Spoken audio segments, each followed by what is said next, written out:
তো hello friends, বিশেষা ব্লগে তোমাদের সবাইকে স্বাগত। আশা করি তোমরা সবাই ভালো আছো, ভালো থেকো, সুস্থ থেকো। তো এখন শুধু ধামাকা ধামাকা, শুধু ধামাকা ভিডিও হবে, ধামাকা ভিডিও হবে, এখন সব রকমের ভিডিও হবে, সব রকমের ভিডিও। এরপরে তোমরা একটা ভিডিও দেখতে পাবে। আমার ভাইয়ের কাছে একটা ভিডিও ক্লিপ আছে, যেটা হচ্ছে কি আমার একটা বটি ধরা ভিডিও। তো সেটাই তোমাদের কাছে শেয়ার করবো।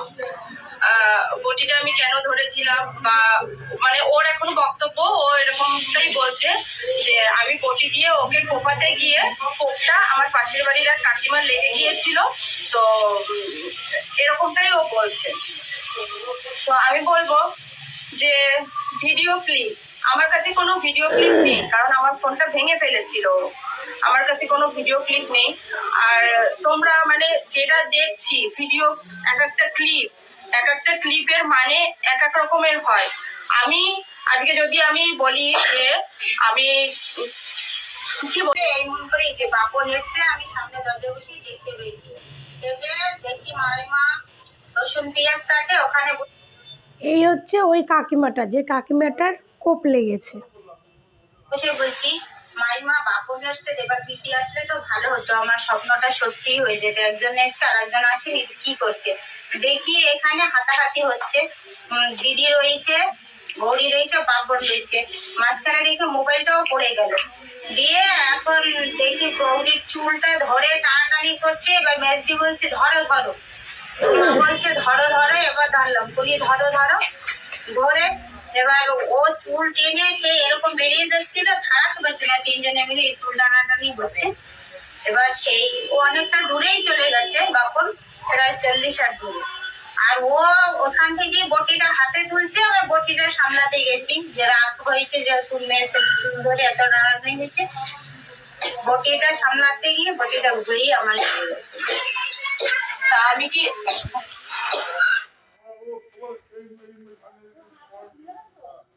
কিন্তু এই কাকিমার বটিটা লেগেছে কোথায় লেগেছে বুঝতে পার, বলছে এইখানে লেগেছে। তো এইখানে তো এর মুখ দেখে তো মনে হচ্ছে না যে এর কোথাও বটির কোনো আঘাত লেগেছে বা কিছু। তারপরে এদের অনেক অনেক হিস্ট্রি আছে। এই কথাগুলো বলবো, কিন্তু আমি না বললে তো তোমরা বুঝতে পারবে না, তোমরা ব্যাপারটা জানতে পারবে না। আজকে সারা গ্রামের লোক মানে মানুষ জেনে গেছে একটা একটা ভিডিও। আজকে তোমরা বলছো যে আমি কেমন দিদি, তাহলে তোমরা একটু বিচার করে দেখো তো, যদি আমাদের ভাই বোনের মধ্যে যদি কিছু একটু হয়েও থাকে, তুই আমার এই কাজটা করলি, তাহলে ও আমার কেমন ভাই, তুমি তোমরা বলো। বোঝানো হয়েছে, বর্ষে বোঝানো হয়েছে, তারপরেও বুঝলো না। ওরে ভিডিও কইলে যে ডিলেট করাইলো ফাদার, যে ভাবি ভিডিওটা ডিলেট করে দে। হ্যাঁ কইছে আমি ডিলেট করছি, তারপরেও ভিডিওটা ডিলেট করে নাই। উপরে ঘরে বসেও তো ও জড়ক মানে গৌরী ফোন নিতে গেছে, সেই ভিডিও করছে যে আমারে মারছে, আমারে আগে এইভাবে মারছে। কিন্তু ওরে আগে কোথায় মারছে, ওই তো আগে মারিয়ে গেল। উপরে ঘরে বসে ও ফোন নেছে, ফোন নিয়ে হাতে রাখছে, যে যখনই কইছে বা আমার 2 লাখ টাকার ফোন, ফাদার ফোন ভাঙিয়ে দেবে। ফোনটা ভাঙার যদি আমার ইচ্ছা থাকতো, ভাঙে নাই। হ্যাঁ ফোনটা যদি আমার ভাঙার ইচ্ছা থাকতো, আমি তো হাতে ফোনটা নিয়েই বাজার মারতে পারতাম। কিন্তু আমার ভাই চিৎকার করছে, আমার 2 লাখ টাকার ফোন, আমার 2 লাখ টাকার ফোন। তখনও তো আমি ফোনটা ভাঙিয়ে নিতে পারি না, সে নাকি বটি দিয়ে কোপাবো, তাহলে আমি একটা ফোন ভাঙতে পারি। ভাই বোনের দিদির ফোন ভেঙে দিয়েছে, কিন্তু দিদি কিন্তু ভাইয়ের ফোনটা ভাঙেনি, কারণ ভাই বলেছে আমার 2 লাখ টাকার ফোন, 2 লাখ টাকার ফোন, সেই হিসাব করে কিন্তু দিদি ফোনটা ভাঙেনি, কিন্তু ভাই ভেঙে দিয়েছে। তো এই ভিডিওটা দেখো, আরেকটা ভিডিও আছে, ওটা একটু তোমাদের দেখাই। ও যদি মারবে কাটবে, ও তো পরেও ডাকবে যে ভাইকে তোমার কাছে আর আমি ওর একটু জড়াই ধরি, আমি একটু জড়াই ধরি। বা কারোর বাজারের মানুষে কইতে আছে যে ভাই তুই একটা আমার কাছে আয়, তুই একটু কাছে আয়। বিশেষ করো আমার আমার যখন আমি দেখি আমার আঙুল দিয়ে রক্ত, ও আমাকে কামড়েছে, এমন ভাবে কামড়েছে, ভেসে গেছে, আমার 2 হাত রক্ত ভেসে গেছে। আমার ভাই বোন থাকলে যেটা হয় সাময়িক, না আমি তুমি জানো এতদূর পার হলো মানুষ সহ্য করতে আছে, একটা ভালোবাসা আমি ছেলে মেয়েকে বলে গেছি। এইটা যা হয়েছে রাগারাগি, আমার কথাটা শোনো, যা হয়েছে রাগারাগি যা হয়েছে হয়েছে। আমি না, আমার তখন তো ধরো একটা অন্যরকম সিচুয়েশনে ছিলাম, কিন্তু আমার হাতে ওই রক্ত দেখে আমার তখন যেন জ্ঞান এসেছে যে আমার ভাই এরকম করলো আমার সাথে। আমি তখন ভাই ভাই করে চেঁচাচ্ছি, ভাই আমার কাছে একটু আয়, আমার কাছে একটু আয়, জানো কাকি আমার ভাই আমার কাছে এক মানে শুনলো না, আমার কাছে একটু আসলো না, আমার ভাই আমার কাছে। তারপরেও কেক কাটলো না, বুঝাই টুজাই তো যাই একটা কথা ওখানে বলা হয়েছে, মানে ক্যামেরাটা তো সাথে সাথে অন করা হয়নি, তার আগে আমাকে ফোর্স করা হয়েছিল যে হ্যাঁ মানে বিভিন্ন কথা নিয়ে আর কি, কথা কাটাকাটিতে তখন এরকমটাই বলা হয়েছিল যে হ্যাঁ তোর বর তো ঘুষ পেয়ে চাকরি পেয়েছে। তো তখন সেই সোর্সে আমি বলেছিলাম যে দেখ চাকরি পেতে হলে পুলিশ ভেরিফিকেশন বল বা এটা বল বা সেটা বল, টাকা পয়সা সবারই কম বেশি দিতে হয়। তো এরকমটা বলা হয়েছিল। তো তারপরে মানে ওরকম ভাবে একটা এমন একটা সিচুয়েশন তৈরি করা হয়েছিল। তো দেন তারপরে আমি ওই কথাটা বলেছিলাম। যাই হোক ওই কথাটা তো পরে আসছে। তারপরে আমি কিন্তু উঠে আমি ওর কাছ থেকে ফোনটা নেওয়ার চেষ্টা করছিলাম। তোমরা যদি ওই মারা যেটা মানে তোমরা দেখছো যে ওখানে আমি নাকি ওকে মারতে চেয়েছি, তো সেখানে তোমরা একটু ভালো করে ভিডিওটা মানে আরেকবার কি 2-4 বার যদি দেখতে পাও তাহলে তোমরা দেখবে যদি আমার মারারই ইচ্ছা থাকতো পিছন থেকে তো আমি এসেছি, তাহলে এইভাবে বা মাথা ধরে বা যেভাবে হোক আমি মারতে পারতাম, তাই না? আমি কিন্তু মারিনি, ওর কাছ থেকে ফোনটা নেওয়ার চেষ্টা করেছিলাম। তো এটা হচ্ছে পরের ঘটনা। এবার আমি বলি প্রথম থেকে যদি তোমাদেরকে ঘটনাটা আমি না বলি তাহলে তোমরা বুঝতে পারবে না। দিনটা ছিল 2nd ফেব্রুয়ারি, আমার ছেলের বার্থডে। তো বার্থডের দিন আমার ভাইয়া বিকেল বেলাতে বাড়ি আসে তখন আমার ছেলে বাবাই ওকে দেখে খুব খুশি হয় আর আমার কাছে আসে, এসে বলে মা মামু এসেছে। আমি বললাম খুব ভালো কথা, ঠিক আছে যাও তুমি মামুকে হাক করো। ও গিয়ে হাকও করেছে। আমি ঘরে ছিলাম। তারপরে আমার ভাইয়া হচ্ছে গিয়ে ওরা ঘুরতে গিয়েছিল, কি জ্যাকেট ট্যাকেট কিছু এনেছিল, সেইগুলো আর কি দেবে মানে দিচ্ছিল। তখন আমি আমার ছেলেকে ঘরে ডেকে বলি বাবাই তুমি মামু কিছু দিলে তুমি সেটা নিও না। সেটা আমি বলেছি, হ্যাঁ সেটা আমি বলে অন্যায় করেছি, একদমই এটা ঠিক কথা। আমাকে সবাই পরে বললো যে এটা তুই বলে ঠিক করিসনি, অন্যায় করেছিস। তো ঠিক আছে সেটা আমি অন্যায় করেছি স্বীকার করলাম। কিন্তু আমার মনে হয় ওটা তো আমার ভাই, তাই না? ও সেটা এসে আমাকে বলতে পারতো যে এই তুই এরকম ভাবে বলছিস কেন, ওটা তো আমার ভাগনা, কি দেবো না দেবো সেটা আমার ব্যাপার বা কিছু এরকম ধরনের বলতে পারতো। যাই হোক ও সেটা বলেনি। ও সেটা বলেনি। ও কি করেছে, আমি ঘরে ছিলাম, ও বারান্দাতে এইখানে এই জায়গাটাতে ছিল আর আমি ঘরে ছিলাম। এবার ও ক্যামেরা অন করে নিয়ে আমার কাছে গেছে, আমি ব্যাগ থেকে চুড়িদার বার করছিলাম। ও ক্যামেরা অন করে নিয়ে আমার কাছে গেছে, ক্যামেরাটা অন করে বলছে দেখো আমাদের ঝামেলার মূল হচ্ছে একটা কালপিট নাটক করে সকালে ভিডিও পোস্ট করেছে, এরকম ধরনের মানে ওর যা মুখে আসছে ও বলে যাচ্ছে। আমি কিন্তু একদম চুপ। তো আলটিমেটলি গল্পটা শুনে যেটা বুঝলাম সেটাতে মনে হলো যে এই ঝামেলার কারণ হচ্ছে প্রীতি এদের আগের কি ভিডিও পোস্ট হয়েছে সেই নিয়ে ভাই বলছে দিদিকে কালপিট বলছে, হয়তো প্রীতি আর রনর মধ্যে কোনো সমস্যা হচ্ছে তার জন্য সে তার দিদিকে পুরো দোষটা দিচ্ছে। এবার এদের ভিডিওতে অনেকে যে যা পারে কমেন্ট করছে, সবাই একে আর এক মাকে মানে রনর দিদিকে আর মাকে বসে গালাগাল দিচ্ছে, উল্টাপাল্টা কমেন্ট করছে। তো একটা কথা বলি যে কোনো কিছু না জেনে শুনে কারো সম্বন্ধে এই সমস্ত কথা বলা ঠিক না। রণপ্রীতি একসঙ্গে ভিডিও করে, তোমরা তাদের ফ্যান হয়েছো ভালো কথা, আমিও ওদের ফ্যান, ভালো লাগে ওদের দেখতে, জুটিটা ভালো লাগে। কিন্তু তার জন্য যে তারাই মানে ভালো হবে আর তার মা বাবা খারাপ হবে এটা হতে পারে না। তারা ভিডিও করতো, তাদের পরিচিত মুখ বলে তাদেরকে তোমরা ভালো বলবে আর তার ফ্যামিলিদের লোকদের তোমরা খারাপ বলবে, এটা একদমই উচিত না। তারপরে যে কথাগুলো রণ বলেছে প্রত্যেকটার উত্তর ওর দিদি দিয়েছে। রণ বলেছে ওর মা দিদি দোষ দিয়েছে যে ওই নাকি ওর কাকিমাকে কোপটা দিয়েছে। তো সেটা রণকে বলেছে তখন ওকে বাড়িতে যাওয়ার জন্য, যেহেতু রণ তখন রাগ করে বেরিয়ে গেছিলো। ওর দিদি এই ভিডিওতে স্বীকার করেছে যে ভাইকে আমি মা মিথ্যে কথা বলে যাতে ফিরে আসে বাড়িতে, তার জন্য বলেছি কোপটা তুই দিয়েছিস, কাকিমা ওরা থানায় কেস করবে, এটা ওর দিদি স্বীকার করেছে। প্লাস হচ্ছে ওর দিদি বলেছে যে যখন রণ বাড়িতে যায় বলে ওই দিন ওনার ছেলের বার্থডে ছিল, যে ভাই ছেলে এসে বলছে মা মামু এসছে, বলছে মামু এসছে, মামু কিছু দিলে নেবে না। এটা ওর দিদির বলা ভুল হয়েছে, সেটাও স্বীকার করছে আমার বলা ভুল হয়েছে, ভাই নিয়ে এসছে, এটা আমার বলা ভুল হয়েছে।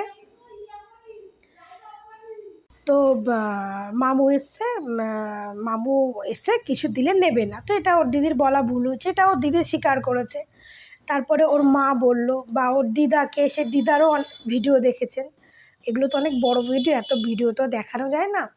তো দিদাও বলেছে যে হ্যাঁ ওকে চুল ধরে মারপিট হচ্ছে। প্রথমেই গিয়ে রণ আর কি ওর দিদি বসে মানে চুড়িদার নাকি বের করছে, তখনই গিয়ে ভিডিও ধরে বলছে, ভিডিও করছে আর বলছে এ হচ্ছে কালপিট, আমাদের মধ্যে ঝগড়া হওয়ার মূল কারণ হচ্ছে এ। এবার এই ভিডিও দেখে অনেকে এদেরকে কমেন্ট করছে, এই ননদ কালপিট ননদ, শাশুড়ি ভালো না, এই ভালো না, সেই ভালো না।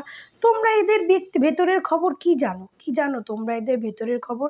আর রণকে মেরেছে, রণ এখন আবেগে পড়ে অনেক কিছু। আর সবথেকে বড় কথা কী বলতো, একটা ভাই বোনের মধ্যে যদি কোনো রকম ঝগড়া অশান্তি বা বড় কোনো যদি ঝগড়া অশান্তি হয়, সেটাকে কেউ তোমরা একটা ভদ্র মানুষ হয়ে একটা বিচার করে দেখো তো, ভাই বোনের মধ্যে যদি কোনো ঝগড়াঝাটি হয়, যতই তারা ভিডিও করুক না কেন, তারা পরিচিত মুখ থাক না কেন, কোনো দিন ভাই বোনের পার্সোনালি ঝগড়া কোনো দিনও কি তাদের পাবলিশ করে? কেউ কোনো দিন করে? কোনো ভদ্রলোকেরা করে?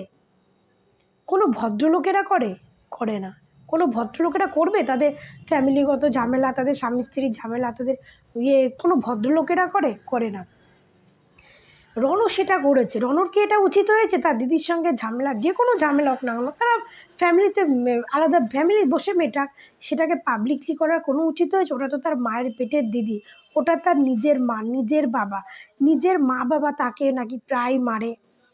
রণপ্রীতি অনেকটা স্মার্ট আর অনেকটা অ্যাডাল্ট, তোমরা এটুকু জানো। রণপ্রীতি বিয়ে না করে এত বছর একসঙ্গে রয়েছে, বিয়ে শাদী না করেই, ঠিক আছে? তো অনেকে জানে রেজিস্ট্রি হয়েছে, এই হয়েছে, তোমরা আদৌ কিছু জানো না যে আদৌ কিছু হয়েছে কিনা। না জেনে শুনে তোমরা এক একজনে এক এক রকমের অনেক কথা বলো। তো কেউ জানো না, তোমরাও জানি না, আমিও জানি না। এতদিন একসঙ্গে ছিল, এতদিন ওই বাড়িতে, রণদের বাড়িতে ছিল, রণর মা মেনে নিয়েছে, রণর দিদি মেনে নিয়েছে। এখন হঠাৎ এমন কি হলো যে এখন প্রীতি তার মা বাবার সঙ্গে আলাদা থাকছে, আর রণ এখন তার ফ্যামিলিকে কালপিট বানাচ্ছে তাদের সম্পর্ক ভাঙার জন্য। যদি সম্পর্ক তাদের পছন্দই না থাকতো, তাহলে এতদিন তারা কি করে একসঙ্গে রণর বাড়িতে থাকতো? সে তো ভিডিও অনেক দেখেছো। তো আগে ভেতরের খবর জানো, তারপর কোনো মানুষকে আজে বাজে কমেন্ট করো। কারণ এই যে তোমরা কমেন্টগুলো করো না, এই সমস্ত কমেন্টে অনেক সময় অনেক মানুষ আছে ডিপ্রেশনে চলে যায়, একটা ভুলভাল কিছু ডিসিশন নিয়ে নেয়, ঠিক আছে? না জেনে শুনে এগুলো বলা কখনোই উচিত না। আর অনেকে বলে কি প্রীতিকে হয়তো ওর দিদি, ওর শাশুড়ি মিলে টর্চার করতো, তার জন্য প্রীতি বেরিয়ে গেছে। আদৌ প্রীতি আজকালকার মেয়ে, স্মার্ট মেয়ে, বিয়ে না করেই যখন রণর সঙ্গে একসঙ্গে থাকতে পারা মেয়ে, তো তাকে তার শাশুড়ি, তার ননদে অত্যাচার করবে আর সেটা এতদিন বসে মেনে নেবে? এটা সম্ভব না। একটা গ্রামের মেয়ে হয়ে এতটা স্মার্ট যে বিয়ে না করে তারা একসঙ্গে থাকছে, আর তাকে তার ননদ, তার শাশুড়ি টর্চার করবে আর সেগুলো মেনে নেবে? কোনো শিক্ষিত লোকরা এগুলো মানে এ সমস্ত বোকা বোকা কথা বুঝবে না। কিছু কিছু মূর্খরা আছে যারা, তারাই হয়তো এগুলো বুঝবে, মানে এগুলোকে শুনবে। তো যাই হোক, আমার আলটিমেটলি ঘটনা দেখে এটাই মনে হলো যে প্রীতির জন্যই এই ভাই বোনের মধ্যে এরকম অশান্তি। যেমন তোমরা দোষ দাও না যে আজকে বোনের জন্য প্রীতি আর রণর মধ্যে অশান্তি, তেমন হচ্ছে প্রীতির জন্যই আজকে এই এদের সঙ্গে অশান্তি। সব থেকে বড় কথা হচ্ছে একটা, ওটা হচ্ছে রণর মা, রণর নিজের দিদি, রণর বাবা, নিজের বাবা, রণর মা, যাকে রণকে পৃথিবীতে এনেছে যে, তো সেই মা বলে না, মার থেকে মাসির দরদ বেশি। আগে হচ্ছে মা, ভাই বোন, তারপর হচ্ছে অন্য কেউ, সে বউই হোক, যেই হোক, আগে নিজের ফ্যামিলি। যে নিজের ফ্যামিলিকে নিয়ে ও মিডিয়াতে হাস্যকর তৈরি করছে, সে কতটা ভালো মানুষ হতে পারে, তো সেটা আর কেউ জানতে বাকি নেই। তো তোমরা রণপ্রীতির ফ্যান বলে রণপ্রীতি যে ভুলটা করবে সেটাকেও সাপোর্ট করবে? সেটা তো নয়। তো আমি যেটুকু জানলাম সেটুকু তোমাদের বললাম। আর এই নিয়ে এখনও হয়তো অনেক দূর হবে। আর এই যে বলছে রণর দিদি, এটা রণর দিদি বলেছে, সবাই বলছে আমাকে মেরেছে। অতি বাস্তব কথা, রণর দিদি একবারও রণকে মারতে যায়নি। ভিডিওতে দেখাই মনে হচ্ছে রণর দিদি ফোনটা নিতে যাচ্ছে। রণর দিদির হাতে অনেক বড় বড় রোগ, সে ওর জামার এখানটা ধরে ফোনটা নিতে যাচ্ছে। হয়তো তখনই নোকের আঁচড়, এই যেই রণ ঘাড় ফাঁত দেখাচ্ছে, মুখ টুক দেখাচ্ছে, তখনই নোকের আঁচড়টা লেগে গেছে, ঠিক আছে। কিন্তু মারার পজিশন, মারলে তো ও মাথায় চড় মারতে পারো, পিঠে চড় মারতে পারো। ওর দেখবে পেছনের জামাটা এরকম করে ধরা, আর ওর দিদির হাতটা এরকম, মানে ফোনটা নিতে যাচ্ছে। ওর দিদি যে কথাগুলো বলেছে একদম পাই টু পাই সত্যি কথা বলেছে। রণর ভিডিওতে যে সমস্ত কথা রণও বলেছে পুরোটাই মিথ্যা কথা আমার লাগলো, কিন্তু ভিডিও দেখে ওর দিদি যেটা বলেছে একদম পারফেক্ট সত্যি কথা। এবার তার মধ্যে এদের ভেতরের কী খবর আমরা জানি না, তো না জেনে শুনে কাউকে বাজে কোনো কমেন্ট করাটা ঠিক না। বরঞ্চ তোমরা সবাই মিলে এই কমেন্ট করো যে দিদির সঙ্গে যা হয়েছে ঠিক করে। একটা ভাই তার দিদিকে গায়ে হাত দিতে পারে না, বা দিদিও পারে না, ভাই বড় হয়েছে তার গায়ে দিতে পারে না, কিন্তু রণর গায়ে কিন্তু ওর দিদি হাত দেয়নি। ভিডিওতে পরিষ্কার দেখা যাচ্ছে রণকে ওর দিদি মারেনি। কিন্তু এবার তার বাইরে রণ ওর দিদিকে মেরেছে কিনা সেটা তো আর ভিডিওতে নেই, সেটা নিয়ে কথাও বলতে পারবো না। কিন্তু এটা কোনোটাই উচিত না করা, কোনোটাই করা উচিত না। আর ওকে ও যে কোপ দিয়েছে সেটা হচ্ছে ওর দিদি সেটা নিজেই বলেছে যে ওটা ভাই চলে গেছিলো রাগ করে, ভাইকে বাড়িতে আনার জন্য এই মিথ্যে কথাটা বলেছি। যে কেস টেস করেছে, থানা পুলিশ হচ্ছে, কেস করে, এটা মিথ্যে কথাটা বলেছি, কিন্তু এটা সত্যি কথা না। এটা আমি করেছি, আমার থেকেই কাকিমার লেগে গেছে। তো যাই হোক, ভিডিওটা তোমরা বেশি বেশি করে শেয়ার করো, ভালো লাগলে ভিডিওটাকে সাপোর্ট করো, আরও নতুন নতুন ভিডিও দেখবে। তো এর লং ভিডিও, এদের রিয়েল ভিডিওগুলো তো ইউটিউব ফেসবুক ঘাটলেই পেয়ে যাবে। তো আমরা যেহেতু কন্ট্রোভার্সি ক্রিয়েটার, আমাদের ছোটো ছোটো স্টোরি দিয়ে ভিডিও বানাই, এই ভিডিওটা পুরো দেখিয়ে আমরা ভিডিও বানাতে পারি না। আর দুটো ভিডিওর পোস্ট করেছি, তার মধ্যে একটার মধ্যে অলরেডি খেয়ে গেছে কপিরাইট। তো এই জন্য আমি আর ডিটেলস পুরো ভিডিও দেখাবো না, তো এরকম ছোটো ছোটো করে তোমাদেরকে দেখাবো।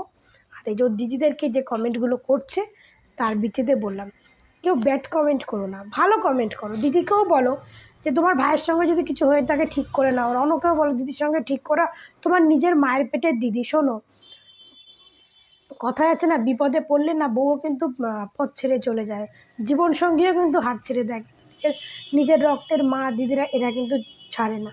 তো নিজের রক্তের সঙ্গে টানটাই থাকে আলাদা। তো এইটাই বলবো, সবার সঙ্গে ঠিক হয়ে যাবে, প্রীতির সঙ্গে হলো সেটাও ঠিক হয়ে যাক, বা দিদির সঙ্গে সবার সঙ্গে যাতে ঠিক হয়ে যাক। কিন্তু হ্যাঁ, এটুকু বলতে পারি, প্রীতি হচ্ছে খুব চালাক মেয়ে, প্রচণ্ড চালাক মেয়ে প্রীতি। আর প্রীতি কেন চালাক, কিসের জন্য চালাক, সেটাও তোমরা পরবর্তীতে বুঝতে পারবে, যেহেতু এরা ভিডিও দেয়, বুঝতেই পারবে তোমরা। প্রীতিও খুব চালাক। প্রীতির একটা পাস্ট তোমরা দেখেছো, একটা ছেলের সঙ্গে সম্পর্ক ছিল, ওখান থেকে বেরিয়ে রণর সঙ্গে সম্পর্ক হয়েছে। তো ভবিষ্যতে তোমরা আরও অনেক কিছু দেখতে পারবে। তো এখন আমার বলে কোনো লাভ নেই, ভবিষ্যতে তোমরা দেখতে পারবে। তো সবাই ভালো থেকো, সুস্থ থেকো, নেক্সট ভিডিওর জন্য ওয়েট করো।